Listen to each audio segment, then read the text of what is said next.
certain words in the course of long use gather so many barnacles of connotation that they almost cease to mean anything at all. Then the only thing to do is to scrape off the barnacles. Such a word is pure, or pure in heart, for they shall see God. When you read it with the present meaning that were attached to the word, you wonder which is the more difficult. The condition imposed upon man to see God or seeing God. And that is not the meaning of the word pure. The Greek word katharos, translated pure, means clear, open, free, unlimited. It is used for a tract of land that had been cleared of trees, therefore free, unobstructed, and, unlimited. Blessed are they whose mental horizon has been so purged, so cleared of the trees of traditional wrong thinking, that they know that God is all and all is God. They are now free from the tyranny of second causes. You do not have to work upon yourself to become pure, to see God. In other words, a pure heart is the consequence, not the condition of seeing God. The moment you see God, your heart is purified of all secondary causes. And you can't turn to the left or the right or to anything in this world, for you'll find the only source of the phenomena of life. Now, the word see, for this is taken from the Greek. The words see and to know are the same word in Greek. Here we are told that if I am pure in heart, and only if I am pure in heart, I will see God. And yet in the same gospel, I am told that no one has ever seen God. The only Son, who is in the bosom of the Father, he has made him known. Then I am told, no one knows the Son except the Father. And no one knows the Father except the Son, and anyone to whom the Son chooses to reveal him. You can take the words see and know, and they're interchangeable. No one has ever seen God. No one knows God.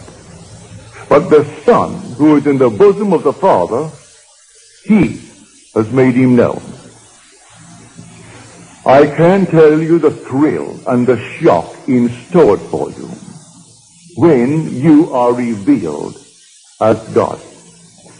I could tell you from now to the ends of time, and I cannot persuade you to the point of real conviction. It takes the Son to convince you.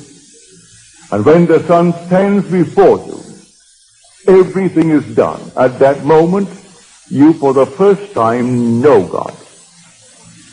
And you see him only by knowing him, because to see and to know are the same in Greek. Now you really know who God is when he stands before you, and even before he calls you Father. You have no doubt in your mind as to who he is and what you're looking at. You know your Son. At that very moment, you know God, and not before. You might have heard it, you might have read it, but you are not persuaded to the point of real inner conviction until you know it in this manner. So no one knows who the Son is except the Father. And no one knows who the Father is except the Son. And anyone to whom the Son chooses to reveal him. And if the Son sets you free, you are free indeed. And only the Son can set you free. And so when he comes, and he will come, let the whole vast world rise in opposition to what I'm telling you. It makes no difference to me whatsoever. I know, I've experienced it. And oh, what a thrill and what a shock when you go to bed perfectly normally as a simple man and have an experience of this nature, and suddenly you are startled. You, your simple little being that you are God. Well, you can't deny it. His Son stood before you, and he had no other father. You are his father. And when you have it, then you and I must be one. And when the whole vast world has it, we must be a unity. We must be that unity spoken of in Scripture as the Elohim. That compound unity, one made up of others. The whole vast world will know God. So that this seeing God, based upon the purity of heart, is not something that you set about to do. I can't conceive of any man in this world actually persuading himself by changing of this and changing of that he is pure of heart. When he's living in the world of Caesar, where everything here dies and things are always in turmoil, that he would actually judge himself emotionally or in any other way mentally as pure, as he calls the word pure. But you're instantly free of all obstruction as to secondary causes the minute the Son reveals you as God the Father. So I say it is consequent. It is not the condition of seeing God. And so the minute he stands before you, instantly that whole vast wonderful world of yours is cleared of all obstruction.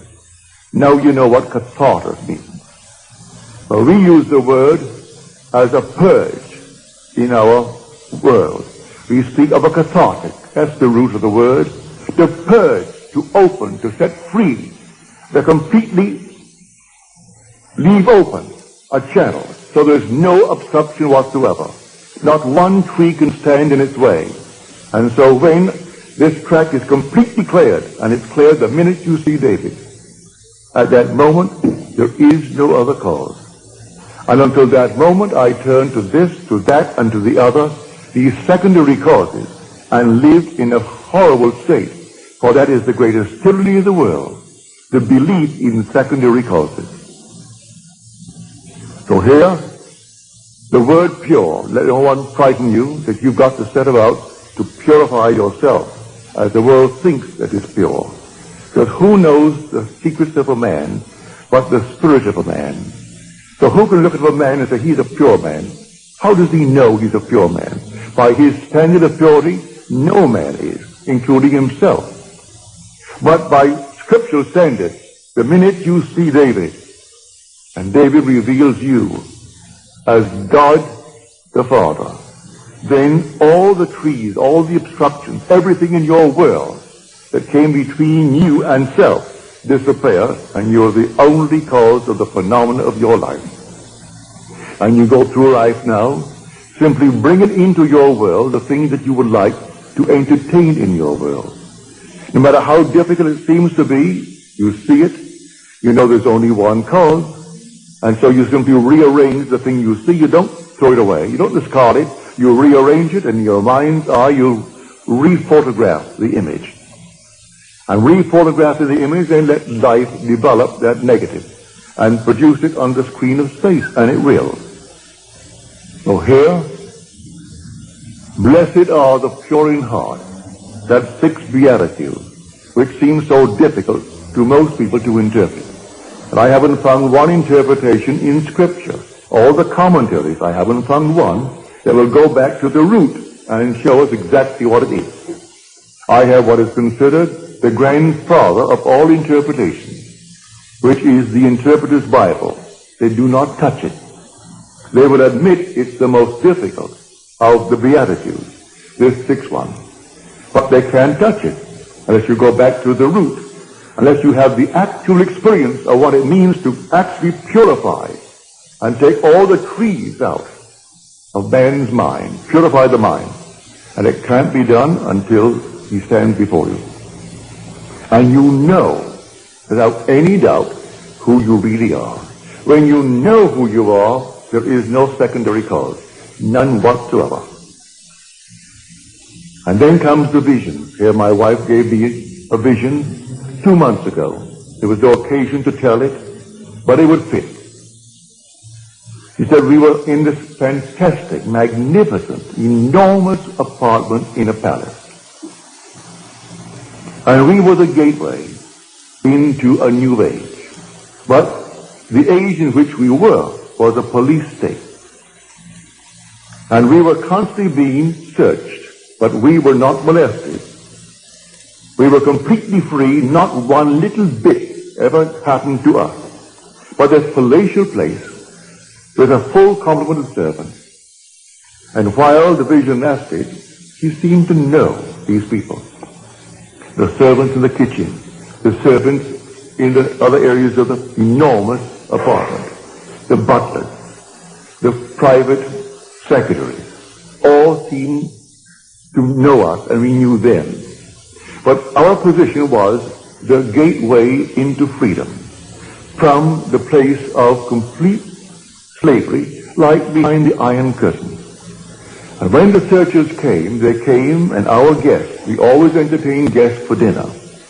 Not more than 6, therefore they made 8 of us, she and I, and the 6 who came as our guests. And I would explain to them the way of escape. I would tell them the one and only way into freedom. But strangely enough, as I was telling them about the way into freedom, they were already simultaneously at that moment, I am telling them, and they were already at their destination.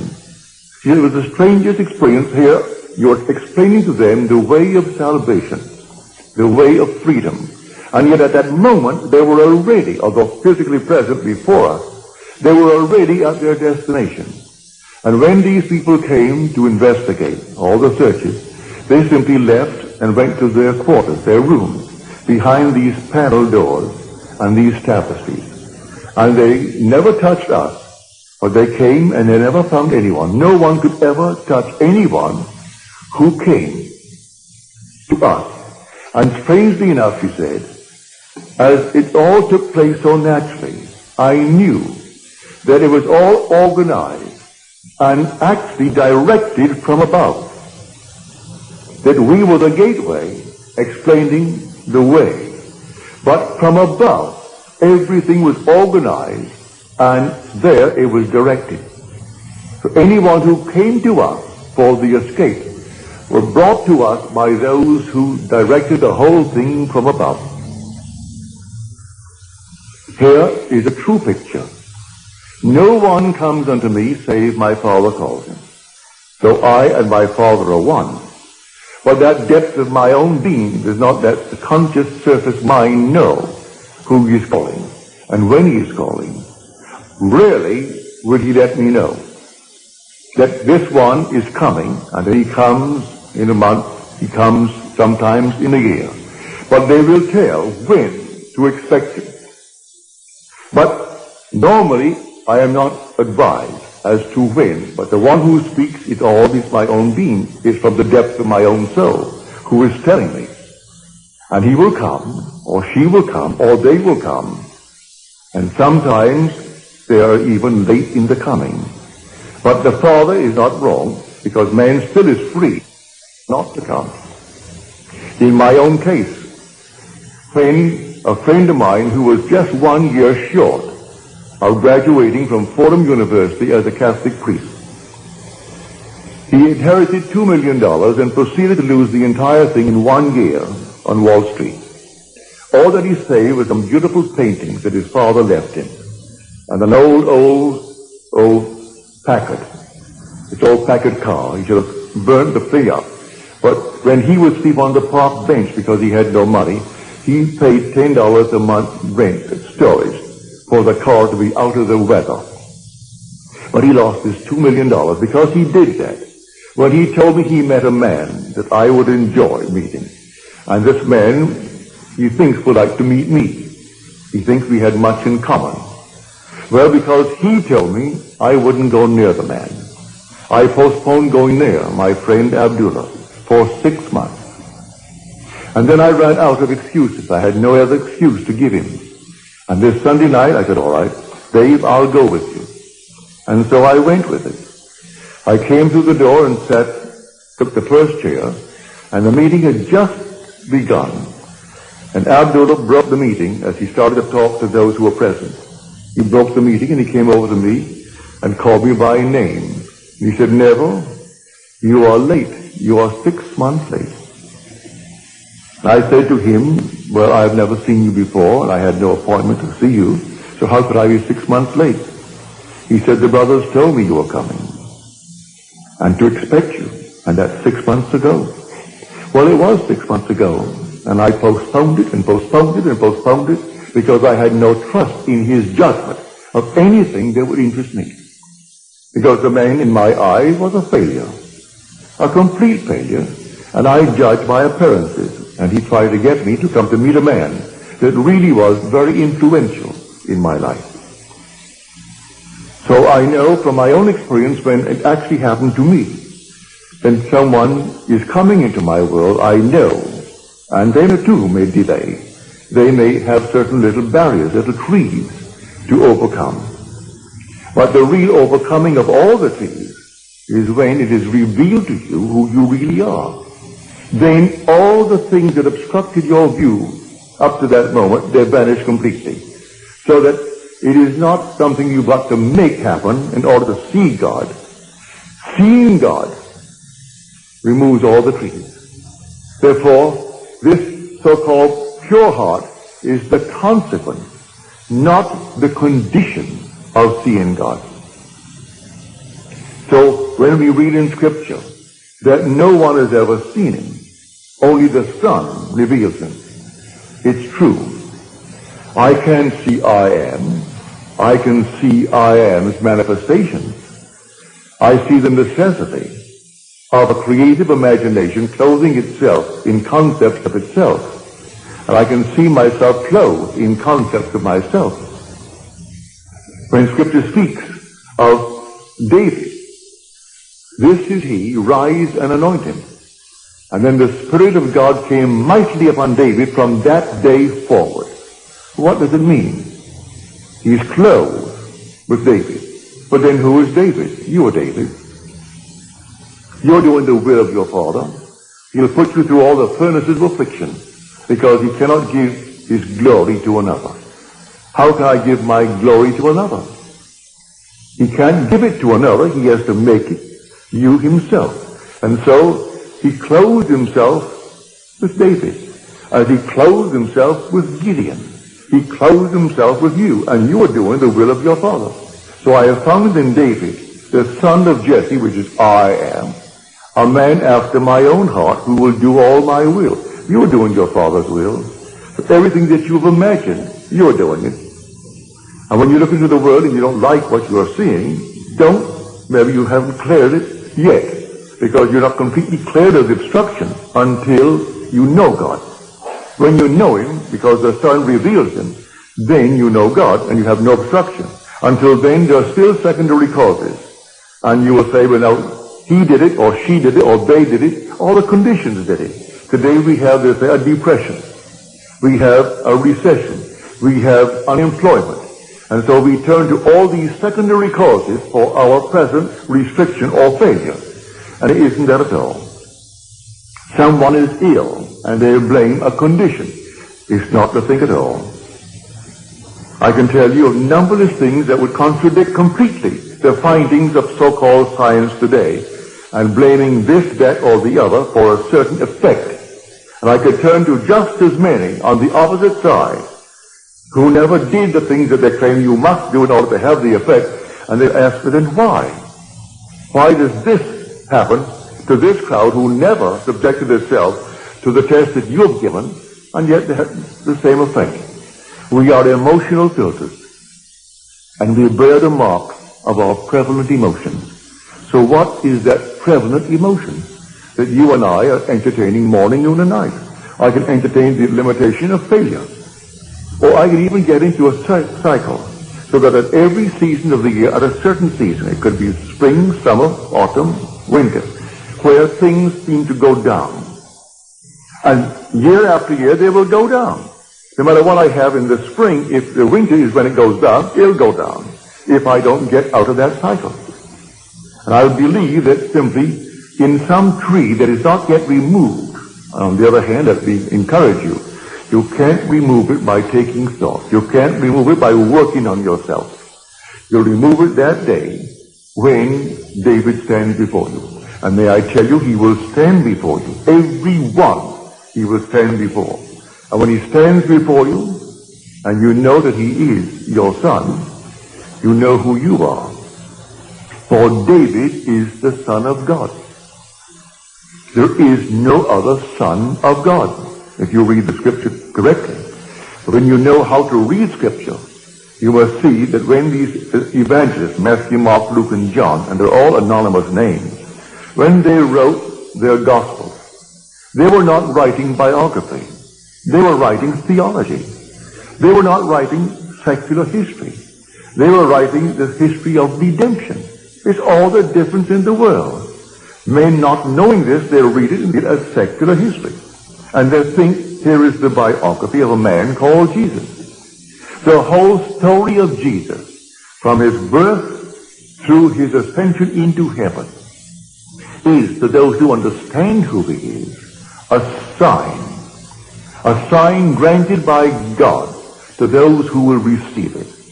But the signs of God's wonderful redemptive activity were not the signs that Israel was expecting. Therefore, they completely rejected it. They would not accept it when I tell you this is what it is. You are born from above, and you are born in this manner. And you rise from the grave, and the grave is your own wonderful being. It's your own skull. Then if you don't believe that because of the trees of false teaching, well then you'll reject it. I'm telling you the truth. But if you've been conditioned through these traditional wrong thinkings, these trees must then be removed. I can aid you to take a few out, but they will not all go until that last one when David stands and confirms all that I tell you. So all that I have told you and all that I will continue to tell you is simply in Scripture, but it is not biography. It's theology. It's simply the knowledge of God and God's way of redemption. That's the entire story. But if I take it as the world takes it, as biography, and simply secular history, well then I miss the point completely. So, you will see God. And when you see him, you will say within your heart, well, I didn't think myself qualified. For you don't feel any change. You're so capable of a violent act the very next day if someone should injure the one you love. If someone this very night injured my daughter, or my wife, or those that I love, I am quite capable of the most violent act, and yet I am free of these trees of traditional wrong thinking. And that means I am pure in heart. But I make no claim to the purity based upon man's concept of purity. Has nothing to do with any purity as the world thinks it. He turned to the harlot and says that the one who has no sin, let him cast the first stone. And from the oldest to the youngest, they all left, because none felt within themselves good enough to cast the stone. Because he interpreted the entire story as a psychological story. That if you lust after a person, well, the act has already been committed. You may restrain the impulse, but he tells you that isn't good enough. But then who on the earth could stand before me and tell me he's never had the impulse? Unless he was castrated at the time he was born, and then he doesn't even know, so he could restrain nothing. He has nothing to restrain. If he was removed at birth from the possibility of lusting, but if he was not removed at birth from that possibility, let him stand before me and tell me that he has never lusted. And I will say, well, you're a liar. As far as I'm concerned, you're a liar, whether you be male or female. And so, that you've never had the impulse to get even. Don't tell me you haven't. Don't tell me you haven't had the impulse, and still are capable of the impulse, to hurt if someone should hurt the one you love more than you love your own self. And yet, you are pure in heart the day you see David. For the minute you see him, you know the whole vast world has collapsed as far as you are concerned. The whole thing has collapsed.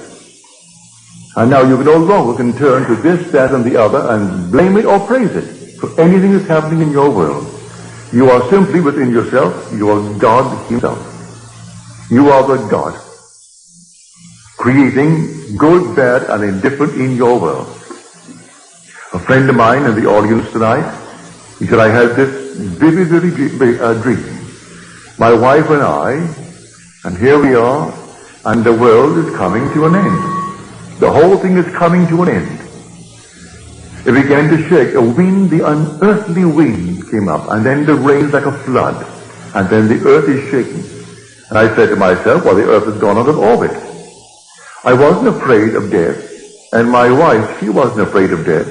But I thought the whole thing was simply coming apart and coming to an end.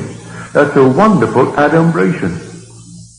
Read it in the 13th chapter of Mark. Read it in Matthew.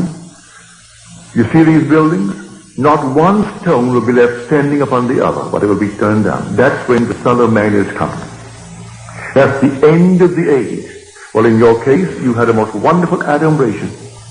And you're not given these adumbrations when you're far removed from the actual event.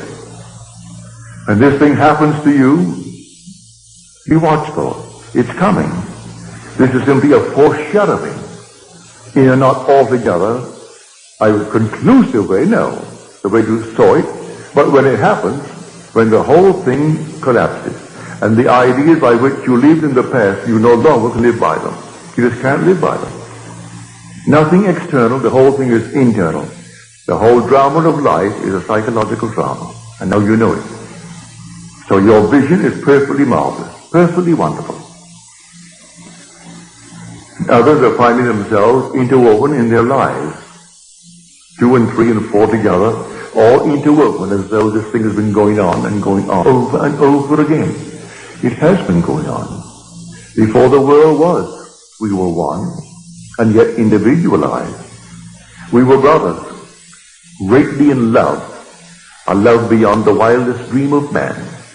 And we deliberately and purposely came down into this world of horror for a purpose. And as the poet says, when we are so curious about why are we here, he said, be patient. Our playwright will show in some 5th act what this wild drama means. So here we have it in 4 acts, like the 4 corners of the universe. Wait, be patient. In some 5th act, he's going to show what the wild drama means. And it will be beyond the wildest dream of man, the glory that comes out of the horror through which we go here. We must pass through it. You and I agreed to dream in concert, and we haven't violated that pledge. We still dream in concert. So we can share the same room, share the same events, see them a little bit differently, because through different eyes, but the same event. You see it just a little shade differently. So when you read Scripture, don't take anything for granted. For this simple little statement, I have heard so many ministers from the pulpit take that 6th beatitude, and they made, the strangest thing out of it. They frightened the people to death. But they went through that door after the service, and they wondered how on earth would I ever see God. For they knew in the depths of their soul, if they had to be pure, as he pointed out what they had to be, well then you could never see God. But you'll never see him, save you see him through the Son. Because you are spirit. You don't look into the mirror and see God. You see him in his Son. Thou art my Son. Today I have begotten thee. And as you're told, if scholars are not convinced that the 2nd Psalm is that of David, but read the 4th chapter of the book of Acts. And you say, O sovereign Lord, creator of the heavens and the earth and the seas and all therein, who by the mouth of our father David, thy son, did say, then he quotes the second psalm.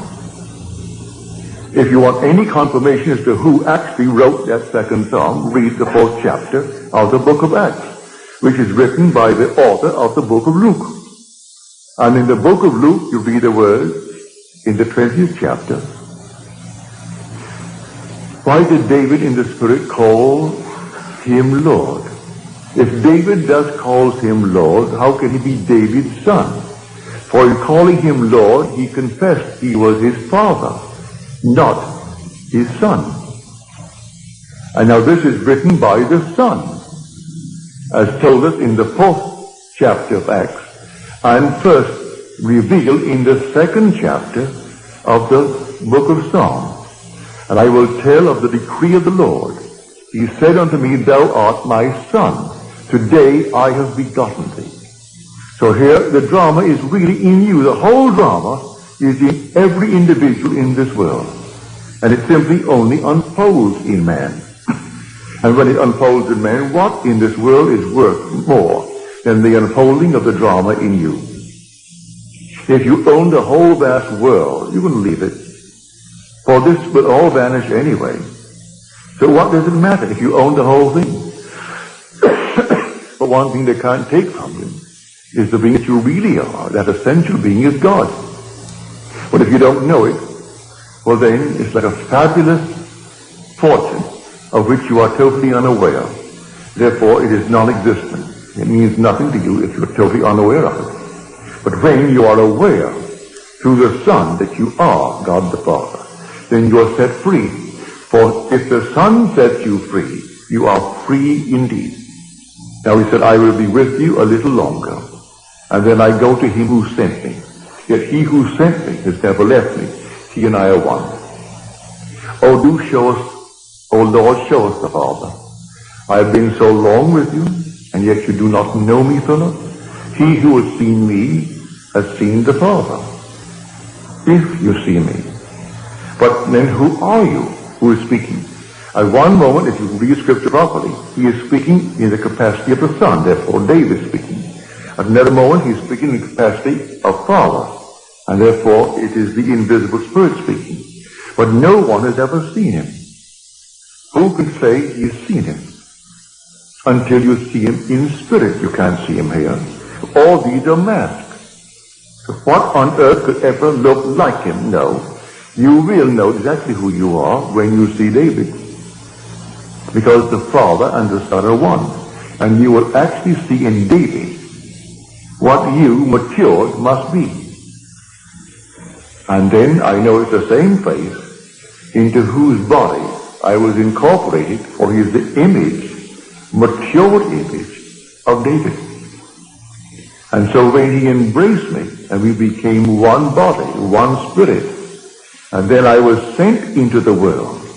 From that moment on, though I still looked like Neville, the Neville that was before, and still look like that in Neville now, it is that being into whose body I was incorporated, and with whose spirit I became one, that David recognized and called me Father.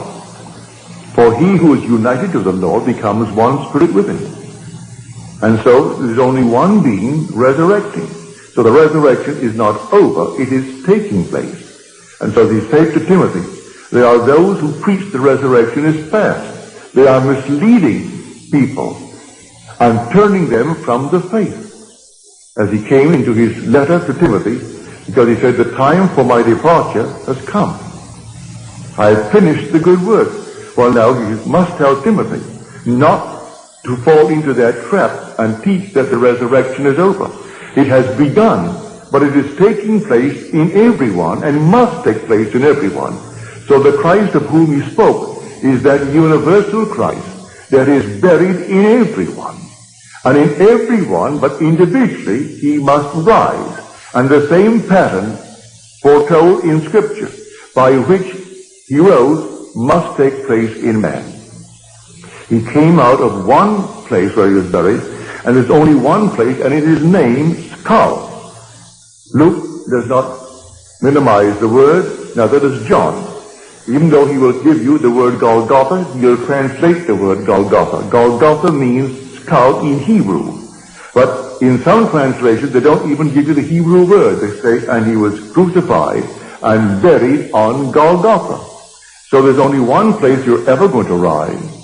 And you aren't going to rise in Forest Lawn. You're going to rise out of your own wonderful skull while you're walking the earth. That's where you're going to rise. Save your money if you're planning any little plot to bury the little body, for you aren't going to rise there. In fact, you will never be taken there. Let them destroy this body, let them turn it into ash. It means nothing. You will still be in that immortal skull where you were buried in the beginning. And from that skull, you're going to rise. And all the imagery of Scripture will surround you when you rise. And then will come this wonderful unfolding pattern, for there's only one pattern, that must repeat itself through the indwelling in man of Jesus Christ. Were he not in us, then he could not repeat the drama. But the same thing is told in the gospel. That same drama unfolds itself in the individual. And he is the Lord, who is the Father of the only Son, and that Son is David. So when you read the story, if you have a concordance, and I recommend if you don't have one, and you plan ever to get one, the best that I know of is Strong's Concordance. It's exhaustive. It has every word. Don't buy the metaphysical concordance and or the metaphysical dictionary and these things. That's all, well, speculation. This is simply the original term, translated in the original meanings of the word used when it was first put into the scroll. Now you can take from this many definitions. For instance, we took tonight the word see. Well, one definition given in concordance, in Strong's Concordance, is to show self, to experience. Well, to experience, David, is to see. But you must experience it. Not hearsay, it must be an experience. So that is to see. And so he who sees the Son, then knows the Father. If you knew me, you would have known my Father. And yet I and my Father are one. So, to experience David is to know God. And you know God as the Father of the one that you are now looking at. And the one looking at him is yourself. And you feel that father-son relationship. Now, that is completely in conflict with the whole vast Christian world concerning the story of Jesus Christ. And yet I've been sent to tell it. Tell it not as hearsay, but tell it as experience. And so I share it with you. And not eternity could ever deny it. Because you're going to have it just as I have told you. You're not going to bury it at all, because there's only one pattern, and that pattern will unfold within you. And when it unfolds within you, you will depart this world that is a police state. And maybe I will still be there, giving these sumptuous dinner parties, not more than 8. And 8 is the number of resurrection. There were 6 guests, and 6 is the number of man. And 8 is the number of resurrection. So the 6, which is man, now will be set free. So here this sumptuous, wonderful dinner. And not one can fail, because as I am telling them the way of escape, they were at that very moment already at their destination. So not one who came to search the house could ever find one of my guests.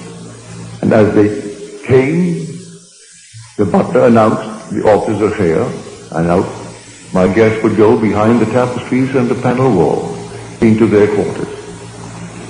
And then that very night, always the night of the banquet, they escaped. And that was the vision. So I tell you, it's a true vision. You bring it back, and you know, and she said, strangely enough, I knew them and I was there in the vision. But on waking, you were the only one that I really knew.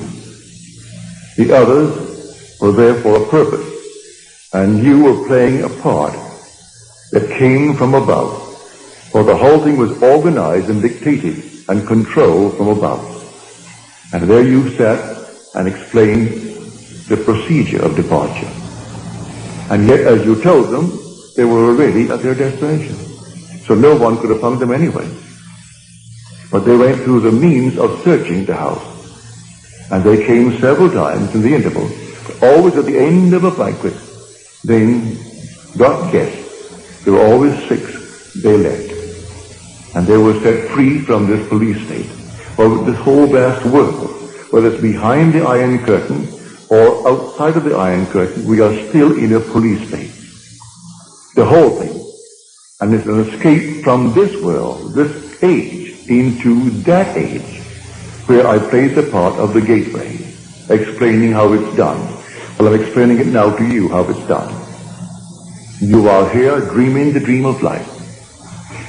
And the day will come, and come suddenly, like a thief in the night, no warning. You will have adumbrations, like my friend, with the world coming to an end, and the whole thing is taking place around him.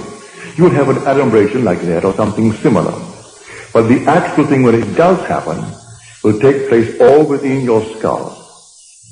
And a vibration that you think, or you will interpret it to be final.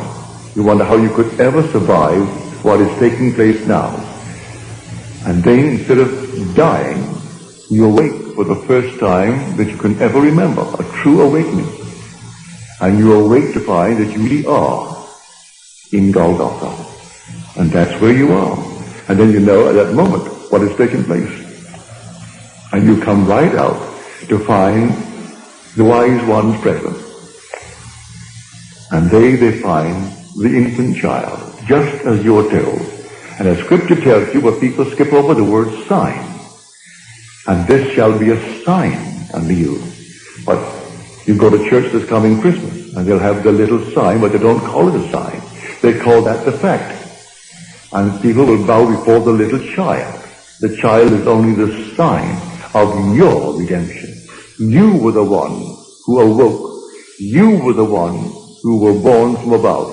And you are the one of whom the evangelist wrote. That Christ in you is the one of whom they speak. And the whole thing is told there, you experience, and the whole story is your story. But as you read it, and as it's interpreted by those who talk from the pulpit, you will never know it. And they wonder why they are still so confused today. It will go on and on and on until actually man comes to the truth of it all. And he comes to it from within himself. So to go back, if you have the concordance, don't take anything for granted. Just simply turn to the word, look it up. You need not know one word of Greek or one word of Hebrew. It gives you a number. You look up the number. If it is in the Old Testament, you look up the section under the Old Testament for definition. If it is in the New, you turn to the Greek. And you look it up under the Greek. And it takes the number. It will show you the Greek word and the pronunciation of the word. But you need not bother with that. Look up the number, then take the definition as given you, not in Greek. It defines it in your own tongue, in English. And you will see how many definitions of the one simple word are there, and why they chose the one that they did. So, blessed are the pure in heart, for they shall see God. And the pure in heart is simply the consequence, not the condition for seeing God. Seeing God produces automatically, instantly, the pure heart, which is nothing more than the purging of the mind of all beliefs in secondary causes, clearing the mind of all obstructions, leaving you completely alone, that God is all that there is, and all is God.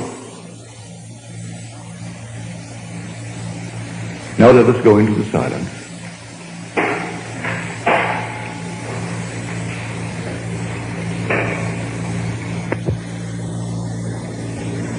Another friend who was here tonight, she said she heard a voice, didn't see anyone, saw nothing, just the voice. The voice said to her, you will be called and sent, and you will not return. You will be sent in twos. Well, that's Scripture. You will be sent while you're here. You have a long time here. But you will not return, not only here, but return to this age, whether it's beyond the so-called grave or not. You will not return to this world, terrestrial world. But you'll be sent in pairs, well, you're told that in Scripture. And they came back to 70, but they're all sent out in twos.